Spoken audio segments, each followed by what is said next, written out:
Hey everyone, welcome to the show. I have more Trump regrets and Trump supporters entering the find out phase of their journey. So first up this is peak leopards eating faces. So check this out. Jennifer Piggott voted for Trump in the November election. Then in February, she was fired from her civil service job. Absolutely. I feel a little bit betrayed. There's always that back and forth conversation now. It's like, you knew this was coming, but we didn't. Like, nobody that I've talked to understood the devastation that having this administration in office would do to our lives. The concept of voting for that again, voting for Elon Musk essentially to wreck people's lives, I can't do it. The betrayal felt by Piggott, a church-going conservative and three-time Trump voter, comes as political analysts are examining early signs of a possible backlash in Republican strongholds like Parkersburg. A handful of Republican voters who lost their federal jobs joined Democrats at a recent anti-Doge protest.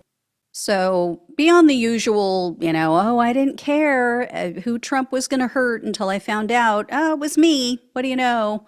I want to go back to the comment that she made about how no one that she knew, no one that she talked with, knew that he was going to do all of these terrible things. I'm paraphrasing, but that was the gist of her comment. Are all of these people going to start taking stock of the bubble that they're living in? Like, are they going to start questioning why no one in their circle of influence was aware of all of this in advance when all of us knew that he was going to harm people? Are any of them going to wake up and go, maybe I'm the one living in a bubble. Maybe I'm the one who's being fed a diet of fake news. So anyway, next up is a man named Guy Spinelli. He said Trump has destroyed his business because Spinelli owns a paper straw company. And he told the Philadelphia Inquirer, quote, "Our distributors are saying everyone's going back to plastic now because of the president.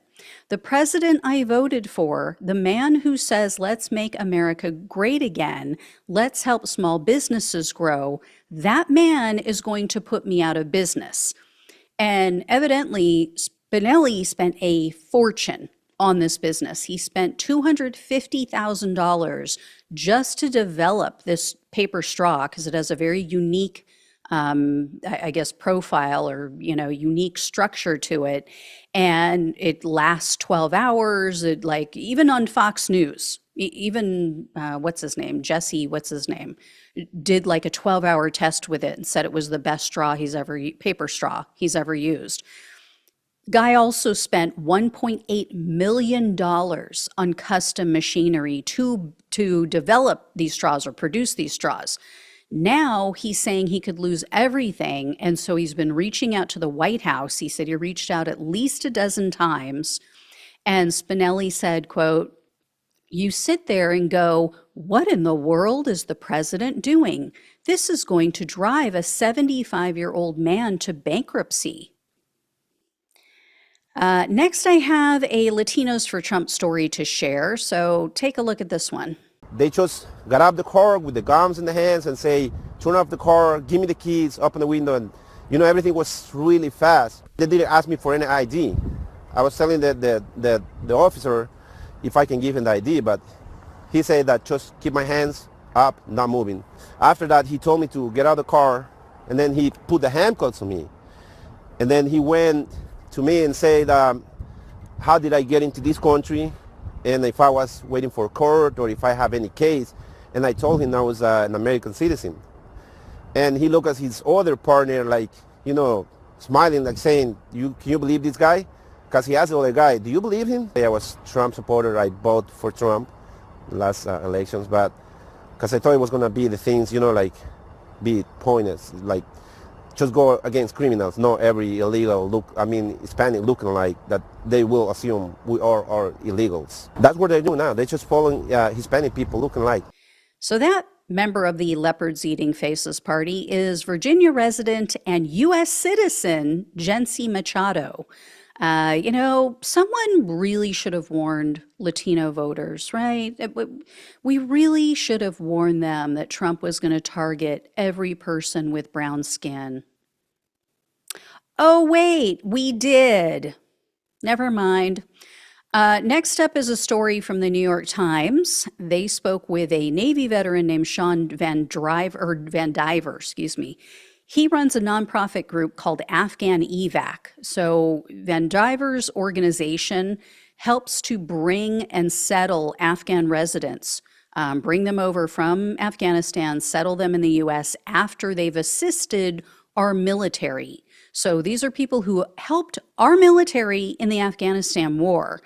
Trump, though, is on the verge of signing another travel ban. So it's this very similar to the one that he implemented, or that he tried to implement and ultimately did in some form in his first term. So it would ban people from Afghanistan and other countries from moving to the U.S. And these are people who literally put their lives at risk for our military. And obviously, the Taliban, they look at them as traitors. So these people have a huge target on their back. Not just them, their families as well. But Trump is saying, we got to block these people. They're dangerous. All of these people need to be kept out.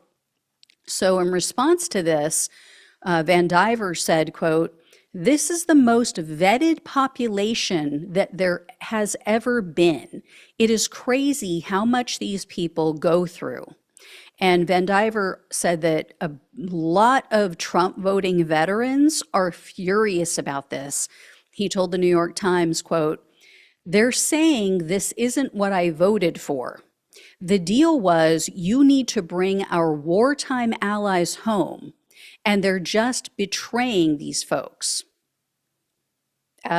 Sadly, yeah, this is what you voted for, veterans. This is what you voted for. This is on you.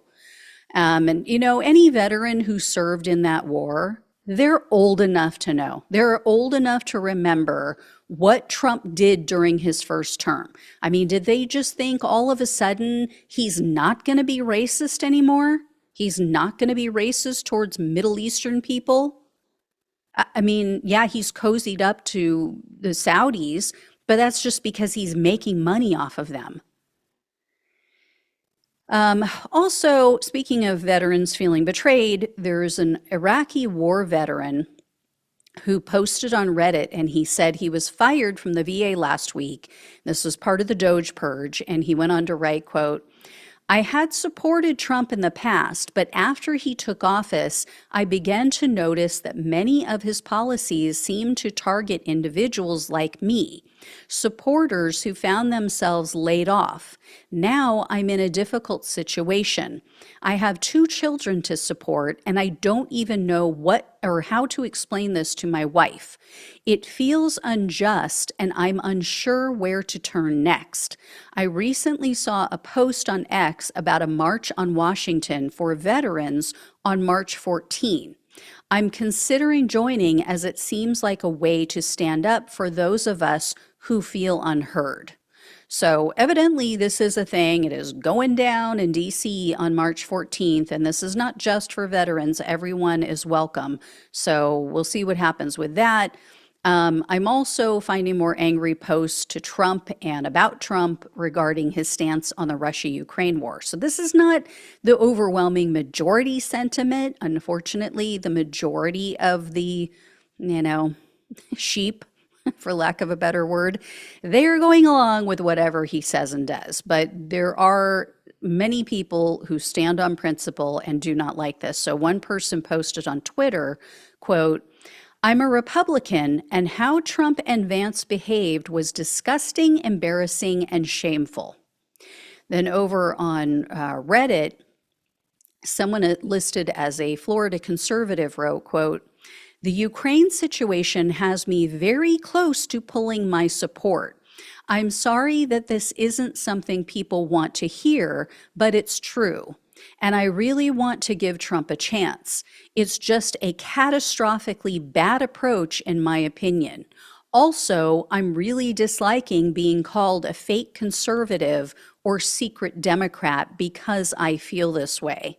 It's the same bullshit tribalism I hate on the left." Yeah. So there you go. I will have more Trump regrets for you this week, more FAFO experiences to share.